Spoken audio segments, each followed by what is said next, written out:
రాష్ట్ర ప్రభుత్వం ఏర్పడి సంవత్సరం కంప్లీట్ అయింది. రెండవ సంవత్సరంలోకి కాంగ్రెస్ ప్రభుత్వం ఎంటర్ అయిన తర్వాత కాగుకి ఇచ్చినటువంటి నివేదిక స్పష్టం చేస్తోంది ఏంటంటే నవంబర్ నాటికి ఈ సంవత్సర కాలం నవంబర్ నాటికి రాష్ట్ర ఖజానాకు మొత్తం ఒక 7% నష్టం వాటిల్లింది అని.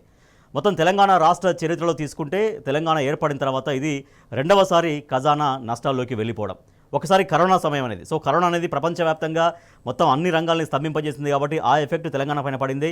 అయినప్పటికీ అటువంటి విపత్కర పరిస్థితుల్లో కూడా తెలంగాణ ఖజానాను కాపాడుకోగలిగింది. సరే, చాలా తక్కువ నష్టంతో మాత్రమే ఆ సంవత్సరం గడిచింది 2020-21.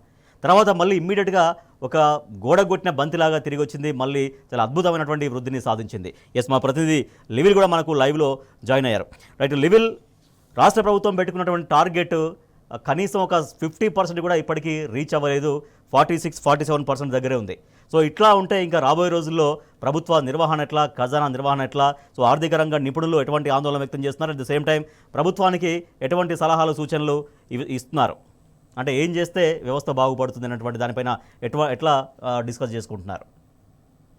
ఇవాళ కాంగ్రెస్ ప్రభుత్వం వచ్చి ఏడాది పూర్తవుతుంది. కానీ వారు ఇచ్చిన ఏ గ్యారంటీలు కూడా ఇవాళ అమలు చేయలేదు. అమలు చేయకపోగా ఇవాళ ఆర్థిక పరిస్థితి, రాష్ట్ర ఆర్థిక ఖజానా చిన్న భిన్నమైన పరిస్థితి మనకు రోజు రోజుకు అర్థమవుతుంది. ఇవాళ వార్షిక నివేదికలు ఏది చూసినా, కాగ్ నివేదిక కావచ్చు, ఇతర ఏ వార్షిక నివేదికలు చూసినా ఆర్థిక పరిస్థితి మందగించిన స్థితి వల్ల మనకు కనిపిస్తుంది. దాదాపు 7% ఆర్థిక పరిస్థితి మందగించినట్లు కూడా మనకి అలా లెక్కలు చెప్తున్నాయి.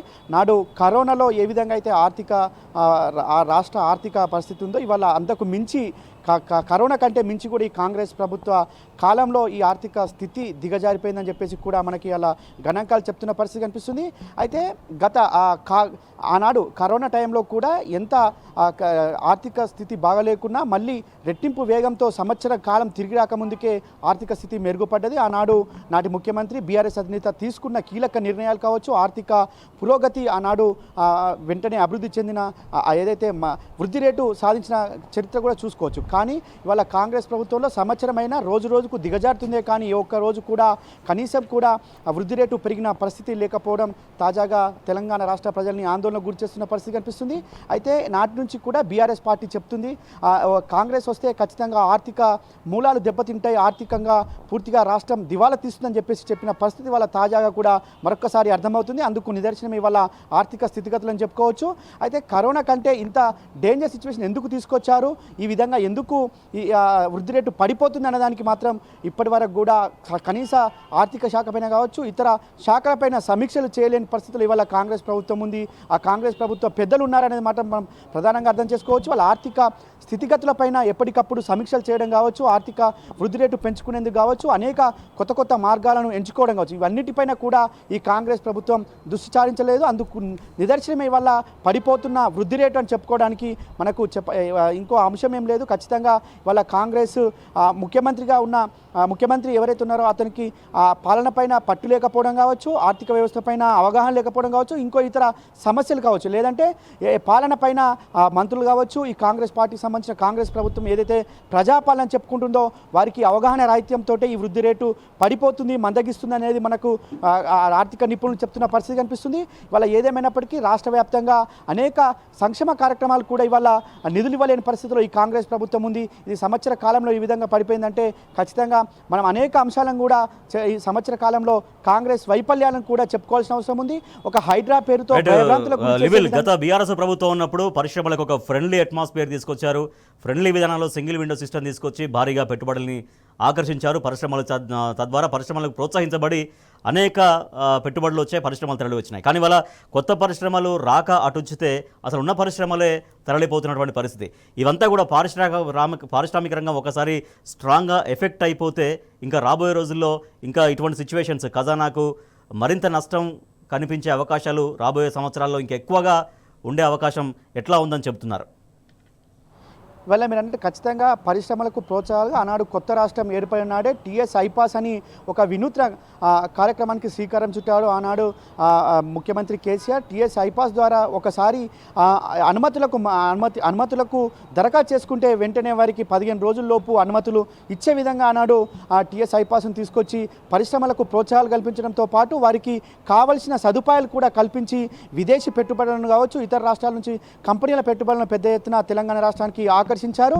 అంతేకాకుండా ఉమ్మడి రాష్ట్రంలో ఉన్న కరెంటు ఉత్పత్తి సరఫరాకు సంబంధించిన వ్యత్యాసాన్ని కూడా ఆనాడు బీఆర్ఎస్ ప్రభుత్వం ఏర్పడిన తొలినాళ్లలోనే దాన్ని అధిగమించి పరిశ్రమలకు 24 గంటల విద్యుత్ ఇచ్చి పరిశ్రమలకు మరింత ప్రోత్సాహాలు ఇచ్చారు. ఆనాడు పెట్టుబడులకు ఒక స్వర్గధామంగా తెలంగాణ రాష్ట్రం ఏర్పడిందనేది కూడా మనం ప్రధానంగా చెప్పుకోవచ్చు.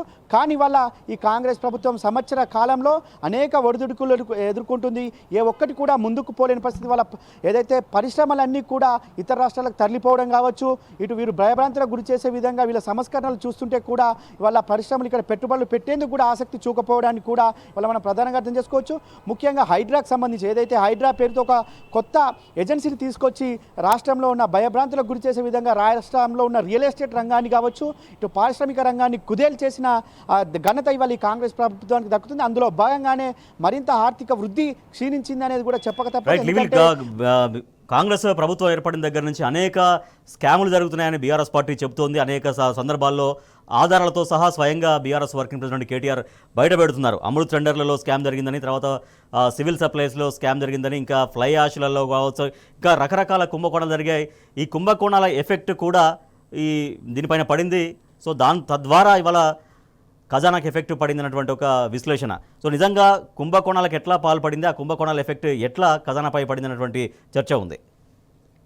ఇవాళ స్కామ్ల కేర్ ఆఫ్గా కాంగ్రెస్ ప్రభుత్వం అని నానుడి ఉంది. అది ఇవాళ ఈ కాంగ్రెస్ ప్రభుత్వం వచ్చిందంటే ఖచ్చితంగా స్కాములే ఉంటాయి కానీ స్కీములు ఉండవు అనేది మనకు ప్రధానంగా రాజకీయ వర్గాల్లో చర్చ జరుగుతుంది. అందుకు అనుగుణంగానే కాంగ్రెస్ ప్రభుత్వం ఏర్పడిన సంవత్సరం అంటే 6 నెలల లోపే అనేక స్కాములను ఇవాళ బీఆర్ఎస్ పార్టీ వెలికి తీసింది. ఎక్సైజ్కి సంబంధించి కావచ్చు, ఇటు ఏదైతే సివిల్ సప్లై శాఖలో కావచ్చు, ఇటు అమృత టెండర్ల విషయంలో కావచ్చు, అనేక విషయాల్లో కూడా ఇవాళ స్కాములు జరిగాయి. వాటన్నిటిపైన విచారణ చేయాలని చెప్పేసి ఈడీని కూడా ఫిర్యాదు చేసిన ఘటనలో మనం చూసుకోవచ్చు. అంతేకాకుండా ఇటు ఆ ఫార్మాసిటీకి సంబంధించి నాడు బీఆర్ఎస్ ప్రభుత్వం ఫార్మాసిటీ పేరు మీద ల్యాండ్ అక్విజిషన్ దాన్ని పూర్తిగా రద్దు చేస్తున్నామని చెప్పి కనీసం కూడా ల్యాండ్ పైన ఇప్పటివరకు ఎలాంటి నిర్ణయం తీసుకోకుండా ఇక్కడ ఫార్మాసిటీ పేరు మీద ఉన్న 14,000 ఎకరాలు కాదని మరొకసారి మేము ఫార్మా విలేజ్లు పెడతామని చెప్పేసి ఇతర ఏదైతే జిల్లాల్లోని గ్రామాల్లో ల్యాండ్ అక్విజిషన్కి వెళ్ళడం కావచ్చు, అక్కడ వారంతా కూడా ల్యాండ్ అక్విజిషన్కు అక్కడ ఉన్న గ్రామ రైతులు కావచ్చు, అక్కడ గ్రామాలకు చెందిన ప్రజలు ఇవ్వనని తేల్చి చెప్పడంతో అది కూడా కొంత ఎఫెక్ట్ పడిందనేది కూడా మనకు చర్చ జరుగుతుంది. అనేక విషయాల్లో కూడా ఇవాళ హైడ్రాకు సంబంధించి కావచ్చు, మూసి కావచ్చు, అంటే ఒక ముఖ్యమంత్రి స్థానంలో ఉన్న వ్యక్తి ఇవాళ అనేక రకాలుగా ఒక ప్రాజెక్టుకు సంబంధించి అనేక రకాల మాటలు మాట్లాడడం పట్ల కూడా ఇవాళ పారిశ్రామిక వర్గాల్లో ఒక చర్చ జరుగుతుంది. ఆ మూసి సుందరీకరణకు మొదటగా 1,50,000 కోట్లు అవసరమని, తర్వాత అదంతా కాదు నేను అది చెప్పలేదు కేవలం 75,000 కోట్లని, తర్వాత ఇప్పుడు 50,000 పైచిలు కోట్లతో మేము మూసి సుందరీకరణ రిజర్వేషన్ చేస్తామని చెప్పిన మాటలు కూడా వాళ్ళ పారిశ్రామిక వర్గాల్లో జోరుగా చర్చ జరుగుతుంది. ఇవన్నీ మాటలు చూస్తుంటే పారిశ్రామిక రంగాలు అంటే మనం పోయేదాకా ఒకటి ఉంటే పోయిన తర్వాత మళ్ళీ కిరకాసు పెడతారని చెప్పేసి ఇక్కడ పెట్టుబడులు పెట్టేందుకు కూడా ముందుకు ఆసక్తి చూపట్లేదు అనేది మనకి ఇవాళ ఆ పారిశ్రామిక వర్గాల్లో కూడా చర్చ జరుగుతుంది. అంతేకాకుండా ఇవాళ ఆనాడు ఆ తెలంగాణ రాష్ట్రం ఏర్పడిన తొలినాళ్లలోనే అనేక విషయాల్లో అనేక రకాలుగా తెలంగాణ పెట్టుబడులకు స్వర్గధామంగా చేసి ఆనాడున్న ముఖ్యమంత్రి, ఆనాడున్న ఐటీ ఇండస్ట్రియల్ శాఖ మంత్రి కేటీఆర్ ఆధ్వర్యంలో ఎన్నో కంపెనీలకు ప్రోత్సాహాలు ఇచ్చి ఇవాళ తెలంగాణ ఒక ఐకానిక్ హబ్గా కావచ్చు, ఒక ఎలక్ట్రానిక్ ఏదైతే ఐటీ హబ్గా కావచ్చు, అనేక రంగాల్లో కూడా తీర్చిదిద్దిన ఘనత అయితే ఈ కాంగ్రెస్ ప్రభుత్వం ఏ ఒక్కదానిపైన కూడా దృష్టి సాధించకపోవడానికి ఆర్థిక క్షీణతకు కారణం అని చెప్పేసి కూడా ఇలా ఇటు ఆర్థిక నిపుణులు కావచ్చు, ఇటు రాజకీయ వర్గాల్లో కావచ్చు, పారిశ్రామిక రంగాల్లో కూడా చర్చ జరుగుతుంది. రాజేష్.